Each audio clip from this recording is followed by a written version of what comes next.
Hey guys, did you see my little chest duck there? We're live from my office in Beverly Hills, and it's good to have you all joining us on this webinar on the launch of the new book today, Never Go Back.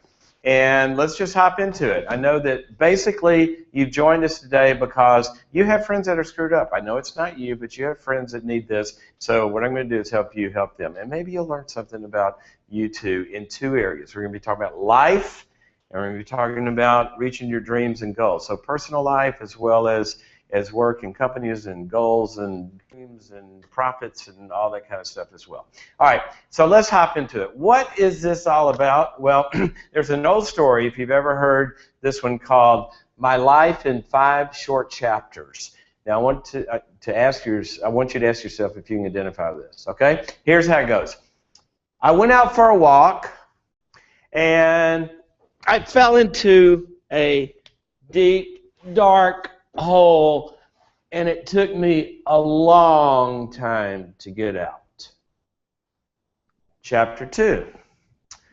I went out for a walk. I fell into the same deep, dark hole, and it took me a long time to get out. Chapter 3. I went out for a walk. I saw the hole. I looked at it. I saw it. There's a big hole there. I know that. And I looked. Ah! I fell into the same deep, dark hole, and it took me a long time to get out. Chapter 4. I went out for a walk. This time I saw the hole. I see it. You know what? I'm not going to fall in that hole again. I walked around it. Chapter 5. I'm going down another street. Now, that is basically everyone's story to some degree. You are never born onto this planet in your personal life or your business life knowing how to do everything. That has to be learned. Now, the biggest misconception people make that keep them stuck is they'll be here and they look at people that are successful. They look at their successful relationships or their successful career, and they feel this gap, and they feel like, I could never be like that. Why can't I be like that? What they don't see or realize is they're looking at a snapshot of the end result of where somebody got. What they're not looking at is the process. Okay, so the process is this, that nobody gets it right the very first time. We have to learn the ways to get places. But here's the difference, and this is what this book is about. Here's the difference in successful people versus people that stay stuck. Successful people realize something very important that we're going to be looking at today. They realize patterns. They realize patterns, because here is the big truth. We do not need new ways to fail. The old ones are working just fine. Okay? Now, that's more than just a funny statement. Here's why. Let's go to neuroscience for a minute. Everything you do in relationships and business are patterns of actions, patterns of behavior, where you see a vision and there are neurological hardwiring patterns like the wiring in your computer that executes a program for you to get there. All right? Now here's what happens. Your experiences in life, in relationships, and in reaching goals have laid down hardwiring into brain patterns that, given a certain situation and usually involved around desire, something you want, something that really matters to you, a program is going to kick in to how you handle that and how you go about reaching that goal. And everybody has, dysfunctional patterns, okay? The difference is people that stay stuck and don't get there, either in relationships or business, they don't think they have patterns, they think they have problems. Let me say that again. They don't think they have patterns, they think they have problems, like this boyfriend or that employee or this deal or whatever it is, and they never notice that this is a pattern And if they could recognize the pattern and get above it and look at it, then you can change the pattern and that way of doing things and never go back. And this is the basic idea of the book, that successful people go through these wake-up calls. I'm going to say that again. Successful people, I've seen this over and over and over. For the last decades, I spend all my time working with pretty highly successful, high-performance people, both in relationships as well as in business. And here's what they basically all do. Every one of them goes through a series of wake-up calls where they awakenings, where they get it.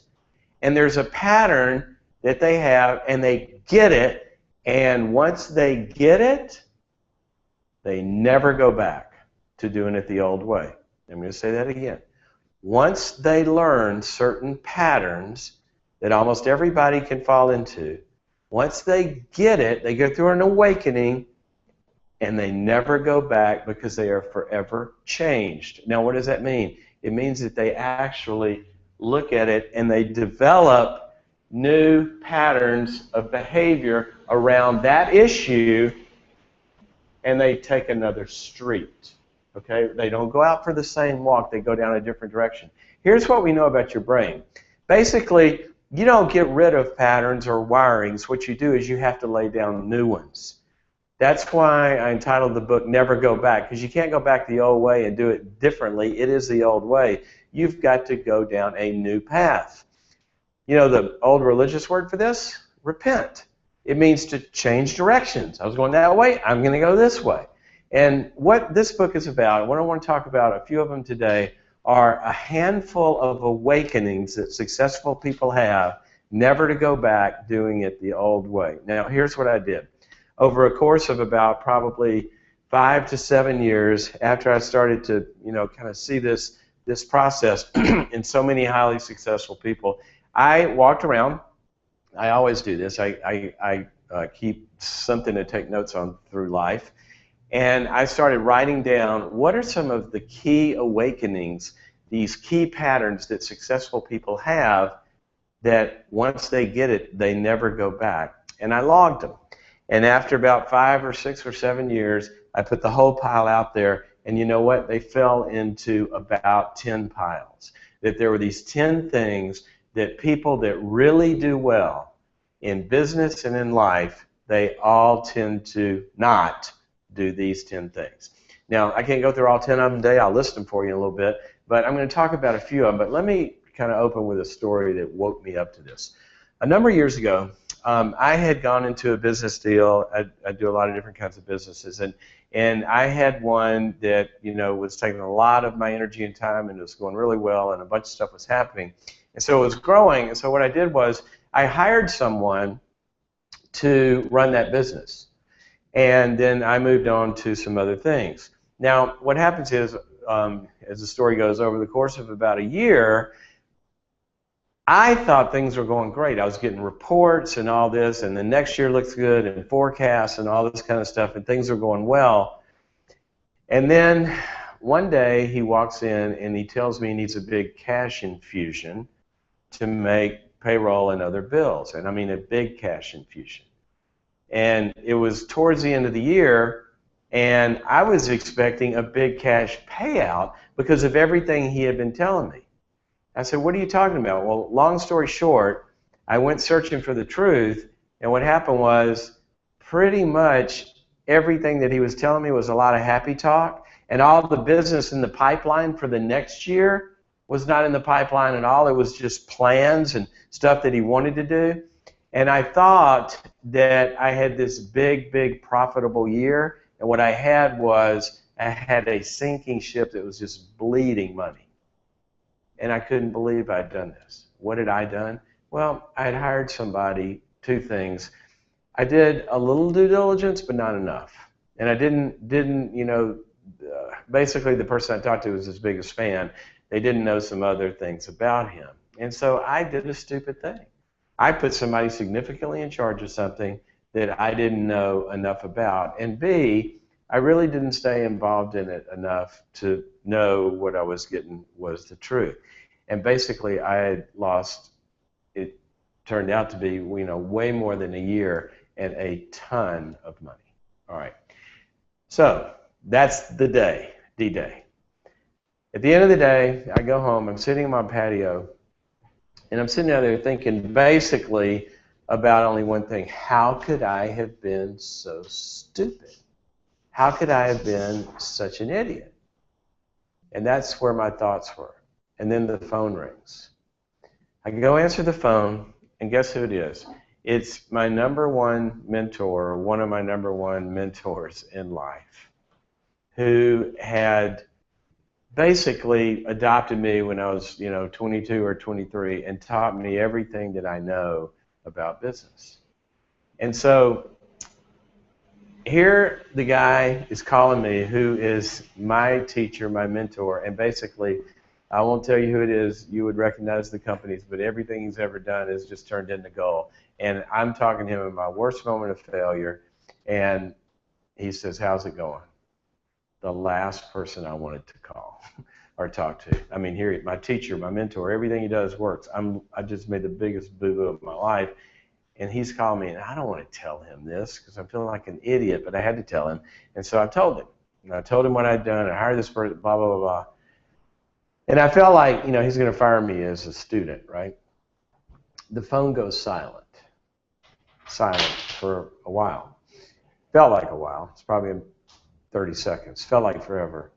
And then I hear his voice. I'm kind of cringing, like, what's he going to say? And then he says this, "Well, we've all been there."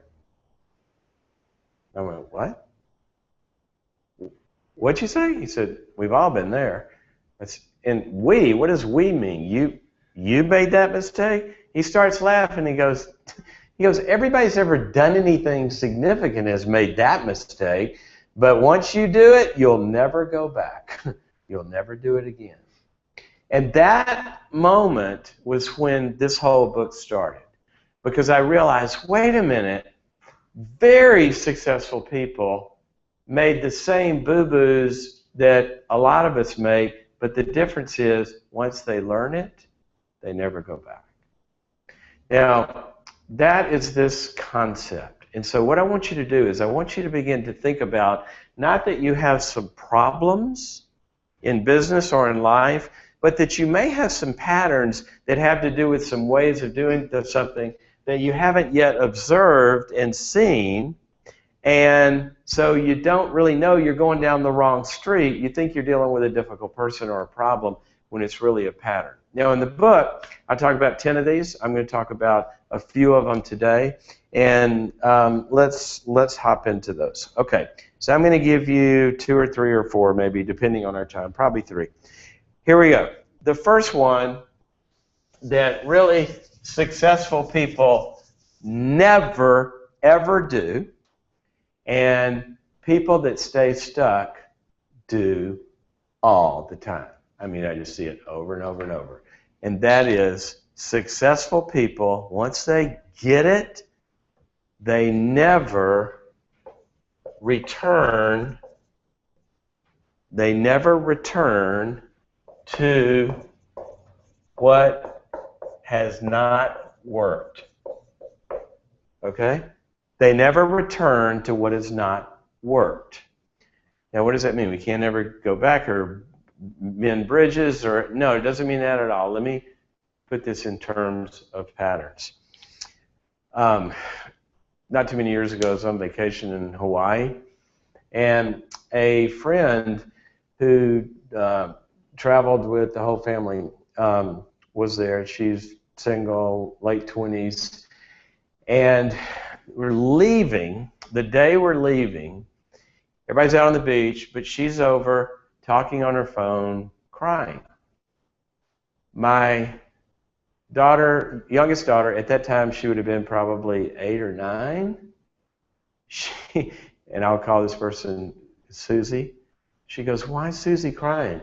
I said, "Well, she's on the phone with Joey, and I think they're having problems." My 9-year-old daughter looks at me and goes, "What?" I said, "What do you mean?" She goes, "Joey?" I said, yeah. She goes, Dad, do you remember last year when we were here, the last day right before we got on the plane? She was a wreck and crying and on the phone with Joey. She went back to Joey? You're kidding me. I said, yeah, Liz, she did. In fact, not only did she go back, she's gone back like probably 3 times in the last year.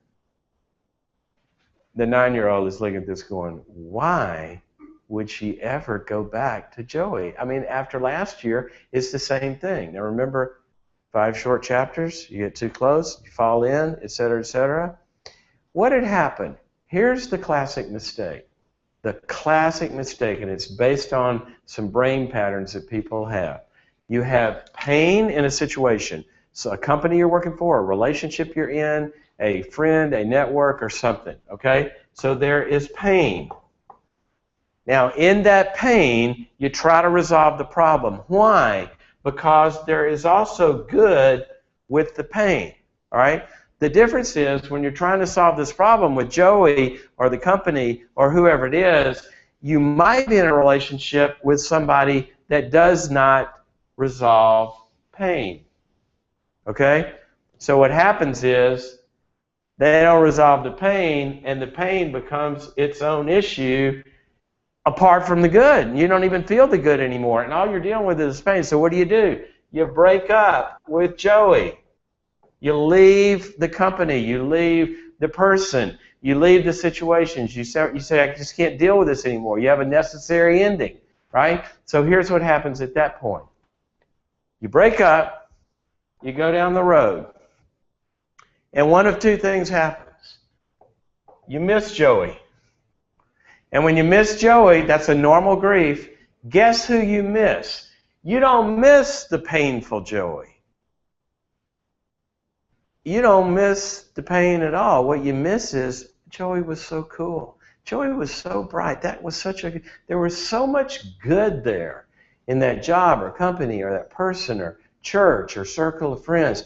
And what you begin to do is you long for all of that good. And then I don't know how this happens, but I swear it happens. It's like forces in the universe. You start longing for Joey again. And what happens? Along comes Joey. He shows up. Usually you dial his phone number, but some way he shows up, okay? Joey just appears, and this is magic. It happens all the time.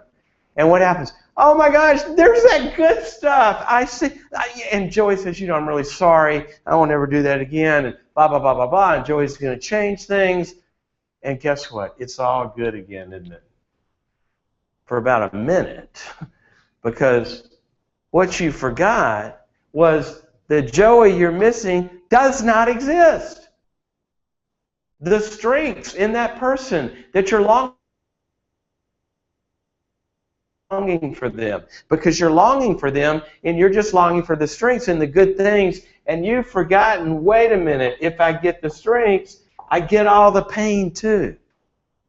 And what happens is, in selective memory, looking back, you will long for the good, and you'll think, I got to get back. That was so good. There's so much future. There's so much possibility. But that person or that job or that boss does not exist. They do not exist without the pain, because the pain comes with them. Okay? Now, the reason you can't ever go back to return what hasn't worked, because there is no different Joey. There's no different boss here. So here's what successful people do. They realize, I know I miss the good, but the good comes with a lot of pain that was bad enough that I left. So if I left, why would I ever go back? Well, maybe a reason. There may be a reason. And you know what the reason would be? And this will give you gazillions of years of great relationships, and it could make you millions and maybe billions of dollars. Here's the deal. Why did they go back? They're not going back. They're going forward. But they're going back to the same person. No, they're not. Or the same job. No, they're not. Or the same company. No, they're not. They don't go back. They only go forward in basically two scenarios. That there is something new about Joey, or there's something different. Kind of the same thing in a way, but they're not going back at all, because you know what? Joey has gone to 5 years of AA, and Joey is a good person now, certainly with issues, but they're sober. That pain isn't there, or that not having a life isn't there, or that because they have a new pattern themselves that's been established, and they're different. The company is reorganized. The leadership is gone that used to be there. But there is a reason you go forward that is not going backwards. So here's what I want you to never do again. Never go repeat something that hasn't worked unless there's something new or different. So when you're going forward, you're not going backwards. And here's the law. If the reason you left is still there, you're not going forward, you're going backwards. You're going to repeat it again unless the reason that you had to leave is new or different or something has changed. Okay? So what do successful people do? They have problems. All sorts of problems. You know, bad people happen to good people all the time. It just happens all the time.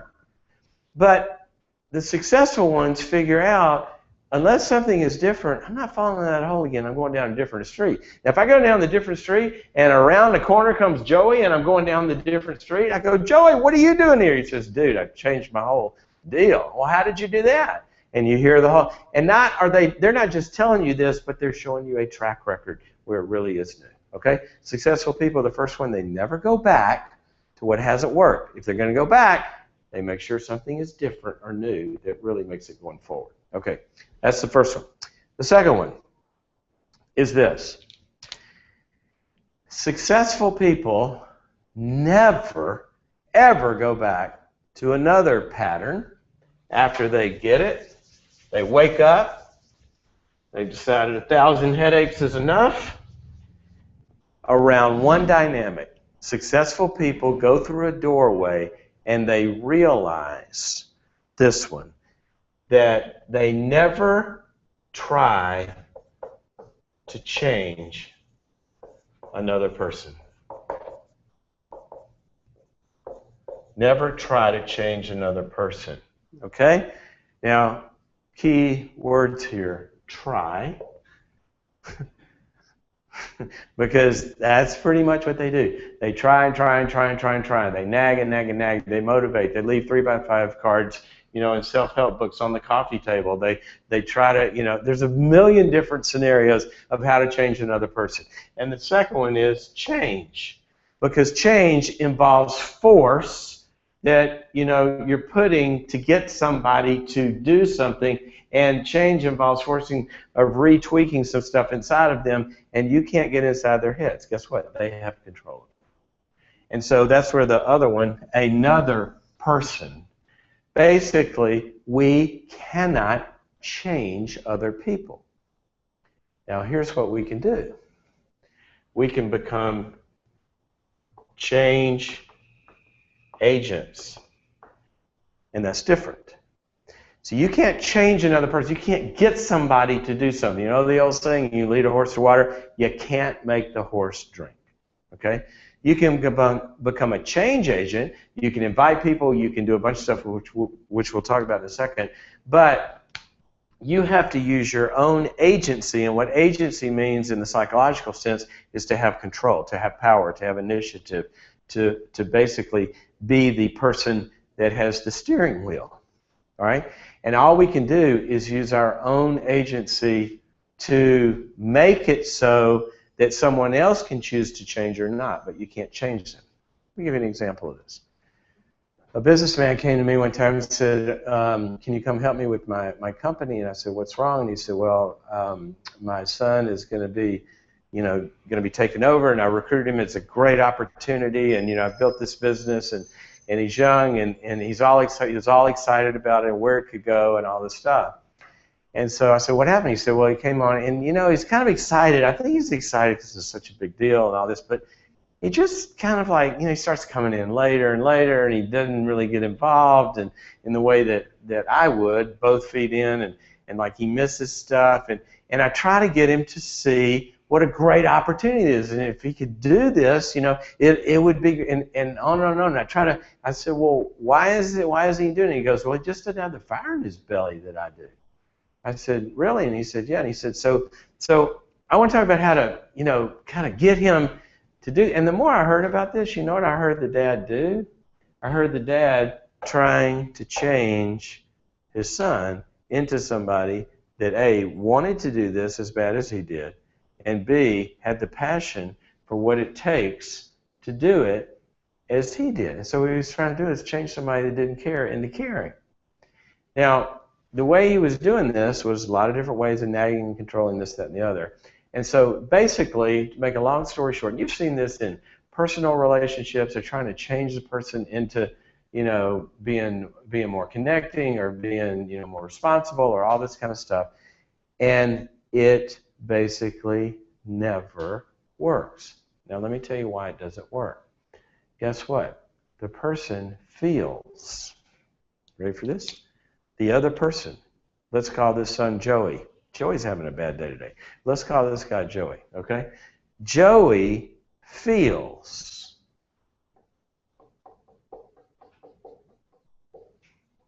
no need to change. Zero. You know what phrase I wish I could have stricken from the English language? You ever heard parents say this? I hear it all the time. It just drives me crazy. Parents will say to their kids, you need to go clean up your room. You need to do your homework. You need to stop video games right now, and you need to go do your homework. Johnny's sitting there like this. You need to go do, I told you, you need to go do, you need. Guess what? Obviously, he doesn't need to, or he would be doing it. Think about that. You need to go your homework. He's on video games. Does he feel any need to do his homework? Absolutely not. Mom feels the need, or dad feels the need, but that's not what they're saying. They're saying, you need. And Joey's sitting there, I don't feel a need to do homework. Are you crazy? Yeah, that's what they think. They think you're crazy. You think they're bad? They think you're crazy. This idiot's telling me I need to go do homework. I don't need to do homework. I'm having a great time. This son didn't need to change anything. He was having a great time. He was driving a new BMW and all this kind of stuff. And he had no, why would he get up at 5:30 like his dad and pour his light? He didn't have the need to do that. Okay, no need. But guess what? You say to Joey on the video games, or Johnny, I know I'm getting my Joey and my Johnny mixed up. You need to go do your homework. Johnny's on the video games. Johnny doesn't need to do his homework. What if you said this? Hey, Johnny, you know what? We are going to go to Disneyland tomorrow, and the people that are going to go are the ones that have had all their homework done by 6, and I'm going to do an inspection, and chores done and homework done by 6, and I'm going to round everybody up, and everybody's got their homework done and their chores done by 6 is getting to go to Disneyland tomorrow. And I'm pulling for you. I hope you are going with us. We really want you there. But if you don't have your homework done by 6, then tomorrow, instead of going to Disneyland, do you remember Mabel? Remember Mabel, the babysitter from hell? You remember her? Yeah, well, I called Mabel, and she's available tomorrow. And so Mabel has volunteered to come spend the day with you if that's the choice that you make. The rest of us are going to go. We're going to have a great time and pulling for you. So, you know, it's up to you. Okay, all of a sudden, Johnny has a vision. Have you ever seen Mabel? Mabel is not cute. Johnny has a vision, and Mabel's not nice. And Johnny has a vision of Mabel tomorrow while the brothers and sisters are at Disneyland. Johnny's thinking, Mabel, guess what Johnny's next thought is? I need to go do my homework. And Johnny is up because now Johnny needs to. Now, I cannot emphasize this enough. People do it in business, they do it in personal relationships, and on and on and on. They try to get someone to be something that the other person does not want to be because they feel no need to do it. And it never, ever works. Okay? I want you to go out into your neighborhood, and I want you to get a rope, Okay? I want you to get a very steep hill. And once you put the rope down, I want you to push the rope up the hill. There you go. That's what you're doing.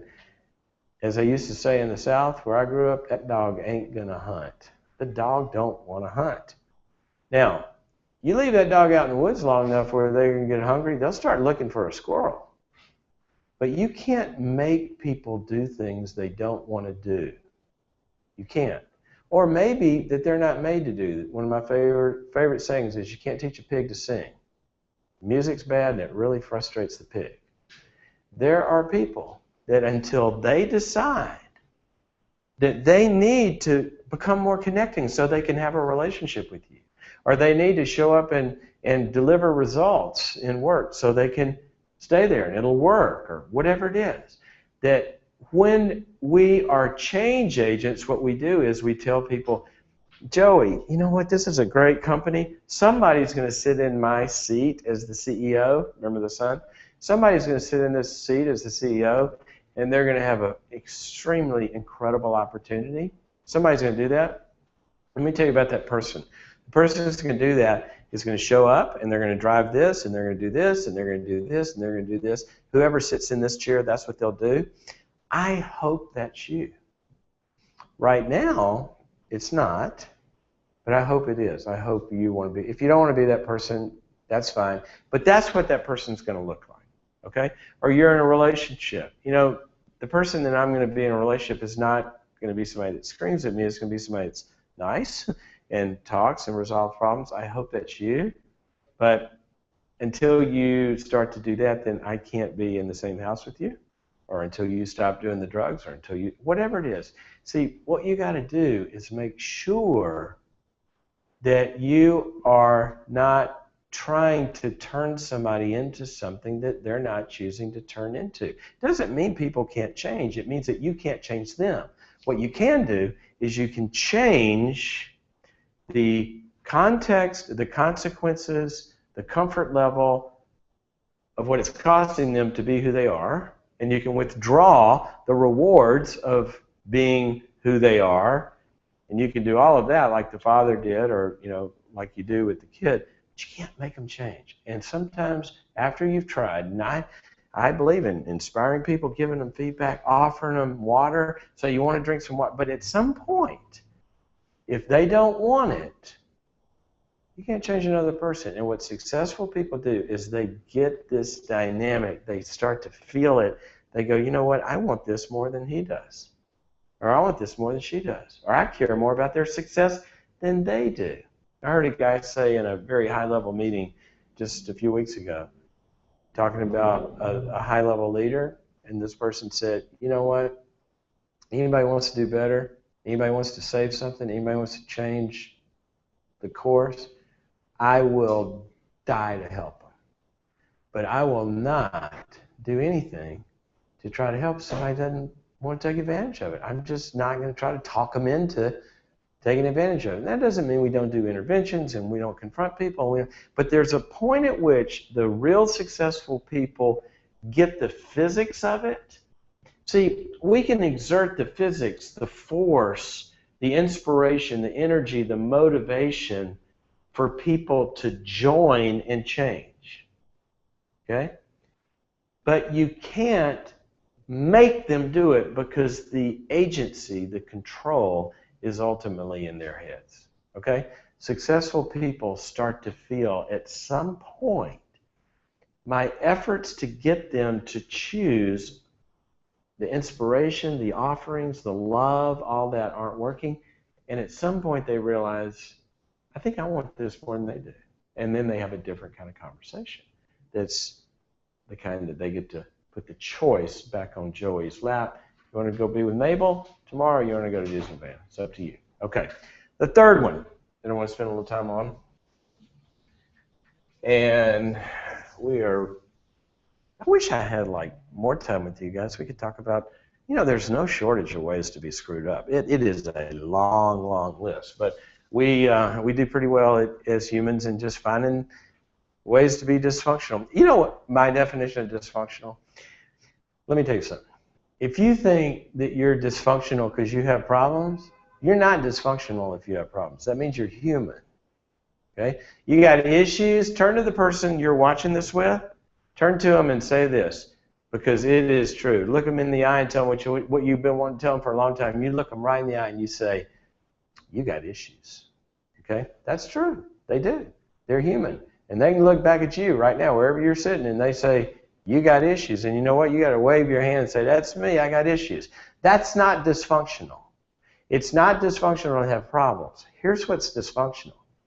It's when you exert effort, and by exerting effort to solve the problem gets worse.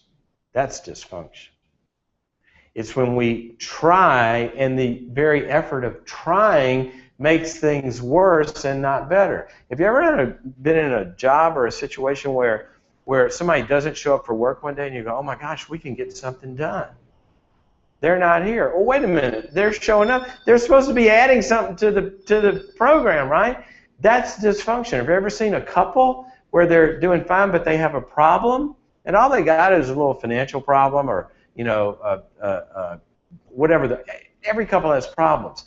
But when they start to talk about the problem, can't even remember what the problem was, because now they got a bigger problem. They want to murder each other because the effort of trying to solve a problem got them farther apart than the problem itself. That's dysfunction.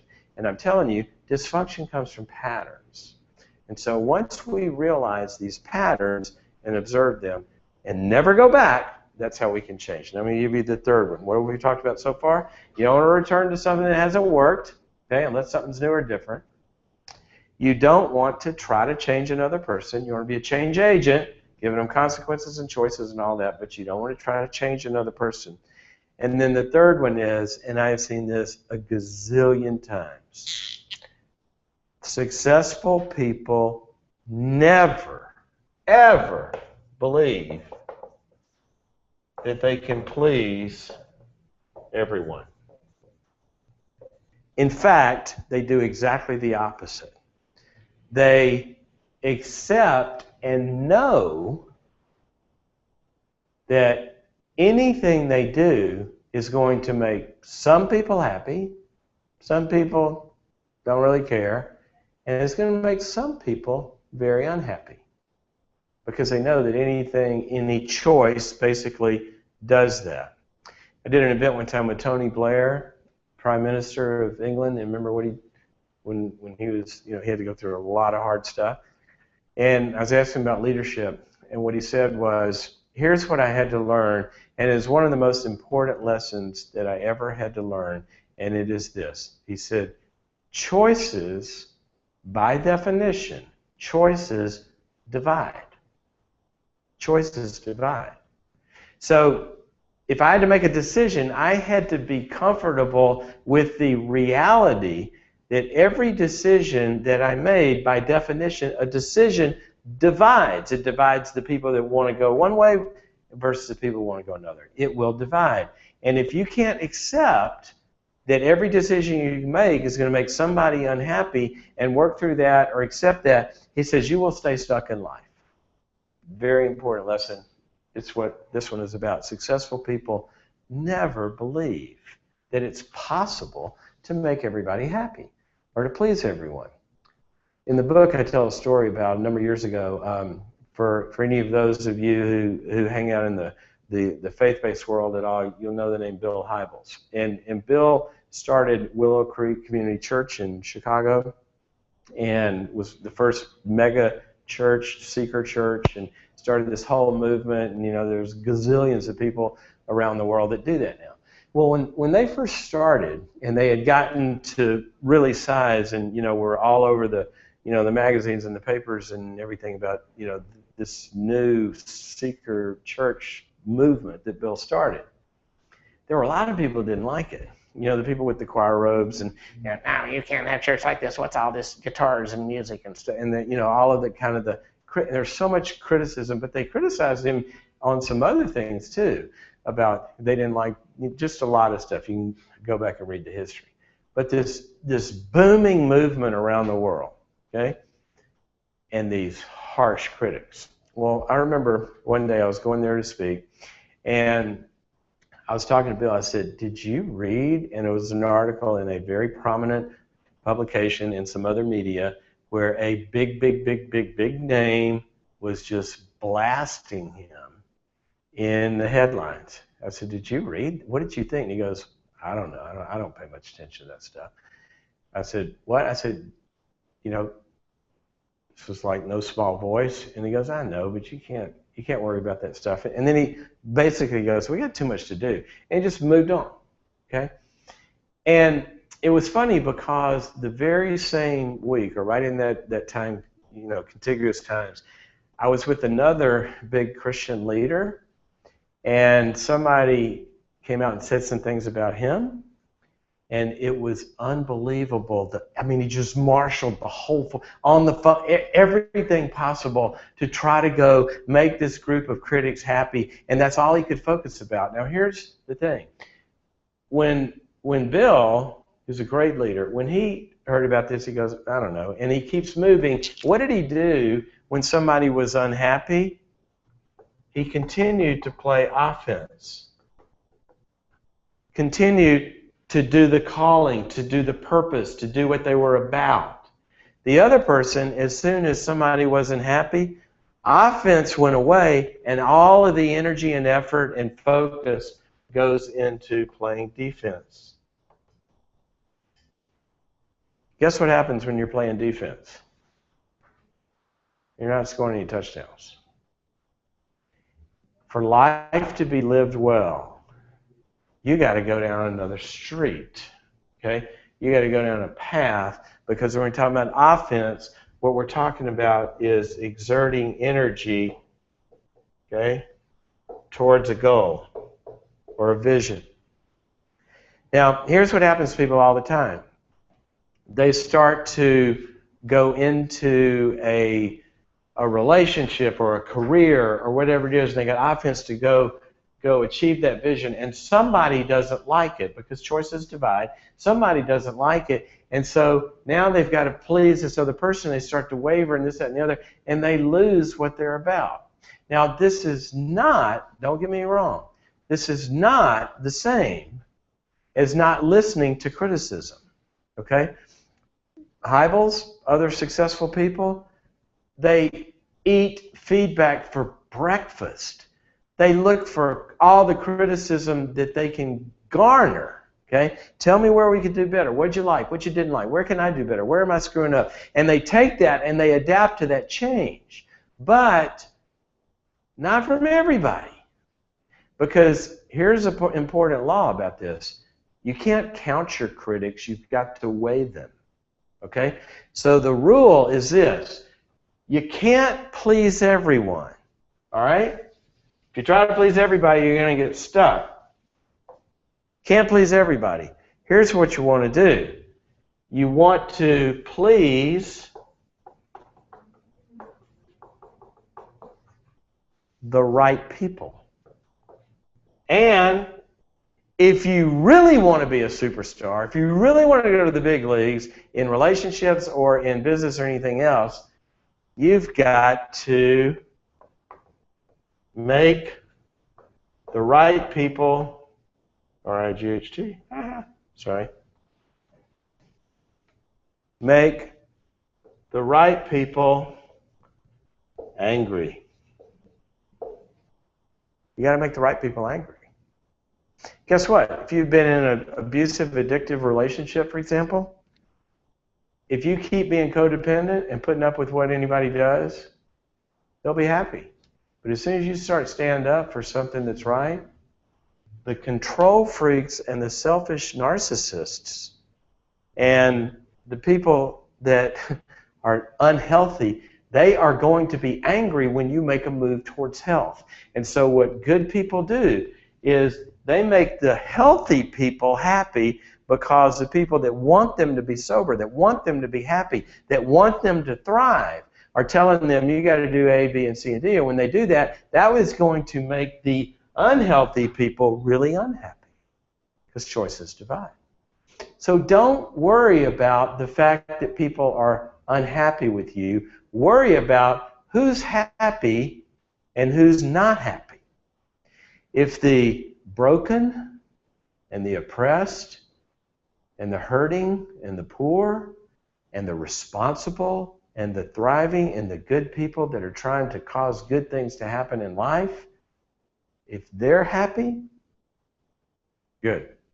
If they're not happy, the honest people, the responsible people, the loving people, if they're not happy with our performance, we need to listen to them. Really need to listen to them, because good people telling us that we need to do differently, that's medicine. I mean, we need that.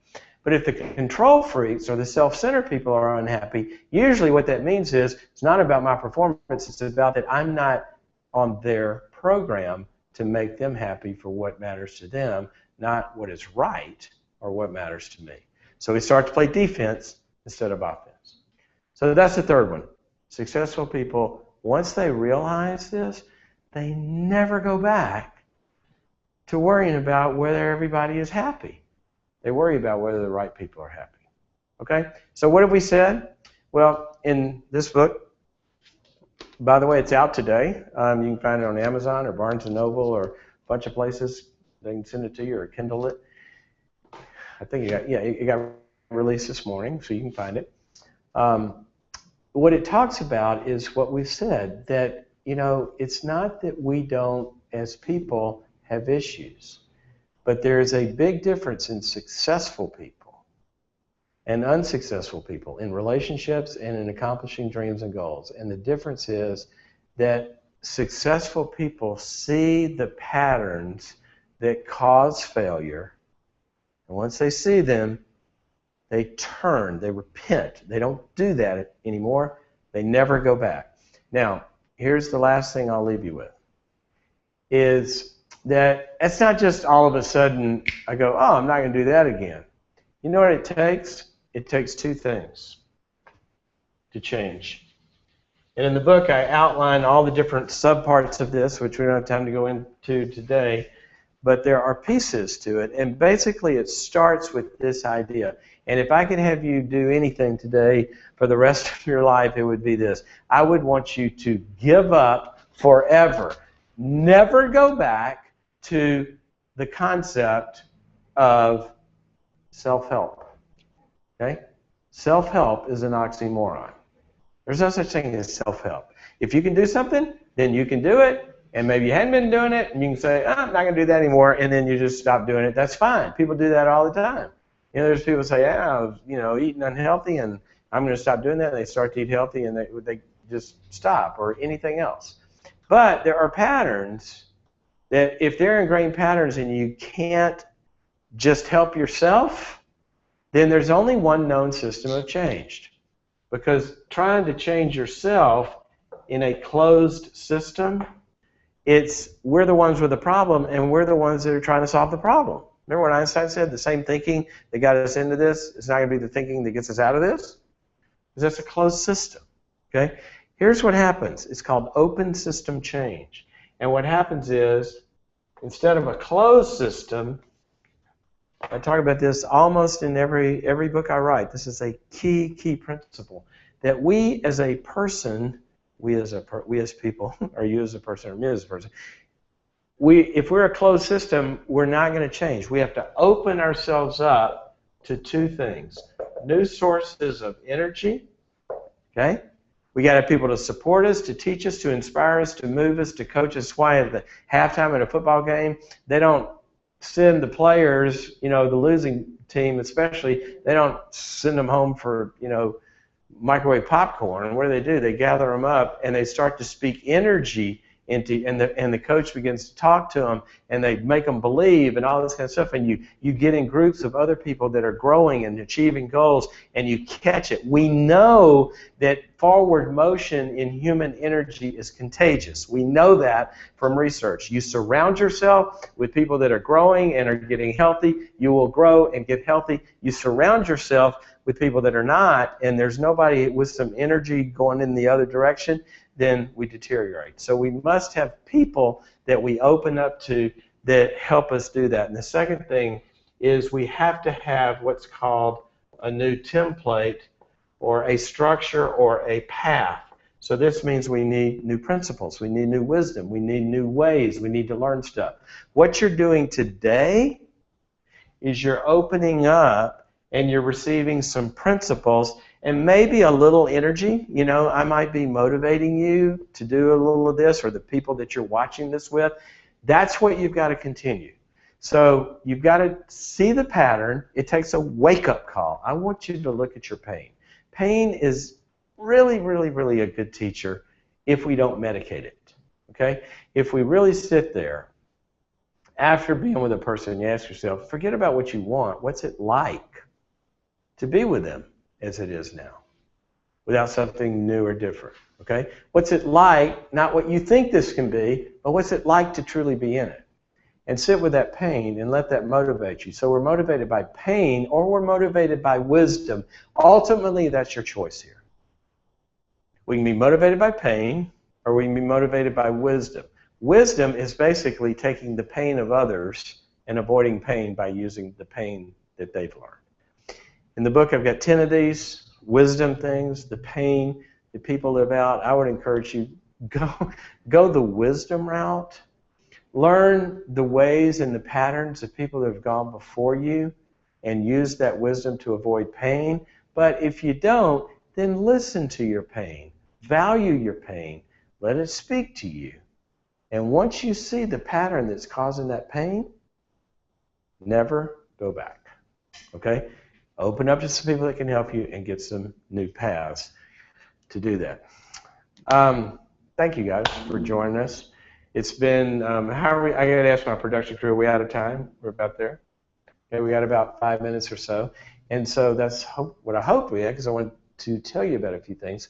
I'm going to start doing some of these here and there, and I think you had to give us your email address to get in here, so we will send you the next one of these we're going to do. Also on our website, drcloud.com, drcloud.com. We're going to be putting more and more stuff up there. There's like little bitty, downloadable audio things for you to listen to when you're out jogging or at the gym or working out or whatever. And we got some video programs and a bunch of different stuff. We're going to be continually adding to that. Got a cool one up there called 6 Weeks to the Next Level. It's a streamable video program that you can watch with you or a group that will basically help you in whatever area you're here and you want to get to here. It'll show you the path to do that. It's called 6 Weeks. I think it's called 6 Weeks to the Next Level. And a bunch of other stuff. Just come and visit us. And also, if you could email us and tell us the kinds of webinars that you would like. We'll be doing some at all different levels and a bunch of new stuff coming down the pipe. So follow us on Twitter at Dr. Henry Cloud and also on Facebook at Dr. Henry Cloud, and check out our website. And it's been great to be with you. So we will see you the next time we do this. And remember, the book is out today. You can go to Amazon right now or Barnes & Noble or any other retailer and click on it, and it'll show up, or you can download it on your Kindle. And I hope you like it. Send me your feedback. And it's always good to hear from you. See you guys. Bye-bye.